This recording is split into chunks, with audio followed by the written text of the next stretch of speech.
আসসালামু আলাইকুম রহমতুল্লাহ।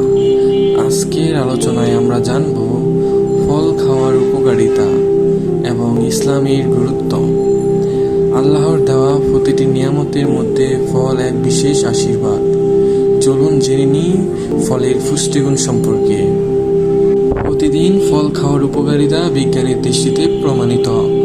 আপেলে রয়েছে অ্যান্টিঅক্সিডেন্ট ও ফাইবার, যা হৃদরোগ ও ক্যান্সার রোধে সাহায্য করে।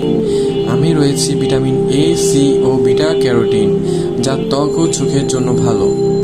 কলায় রয়েছে পটাশিয়াম ও ফাইবার, যা হজমে সহায়ক ও শক্তি দেয়। আঙ্গুরে রয়েছে অ্যান্টিঅক্সিডেন্ট ও হার্ট সুরক্ষায় সহায়ক।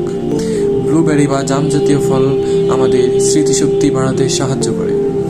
ফল শরীরের ফাইবার যোগায়, হজমে সহায়তা করে, রোগ প্রতিরোধ ক্ষমতা বাড়ায় এবং শরীরকে প্রাকৃতিক উপায়ে পরিশুদ্ধ করে। হাদিসে আছে, যে ব্যক্তি প্রতিদিন সকালে 7টি আজোয়া খেজুর খায়, সেদিন কোনো বিষ বা জাদু তার ক্ষতি করতে পারবে না। ফল শুধু শরীর নয়, মনকেও শান্ত করে।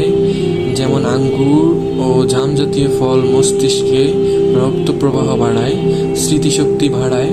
ফলমূলে থাকা প্রাকৃতিক সুগার, গ্লুকোজ আমাদের চিন্তা শক্তি বাড়ায়। বিশেষ করে যারা কোরআন মুখস্থ করেন বা পড়েন, তাদের জন্য ফল অত্যন্ত উপকারী। প্রতিদিন ফল খান, এটি শুধু স্বাস্থ্য নয়, ইসলামী সুন্নত বটে। ফল খাওয়া মানে আল্লাহর নিয়ামতের কদর করা। আসুন আমরা ফল খাওয়ার অভ্যাস গড়ে তুলি, অন্যদেরও জানাই ফলের গল্প। জাযাকাল্লাহ খাইর। ভিডিওটি ভালো লাগলে ফলের গল্প চ্যানেলটি সাবস্ক্রাইব করুন।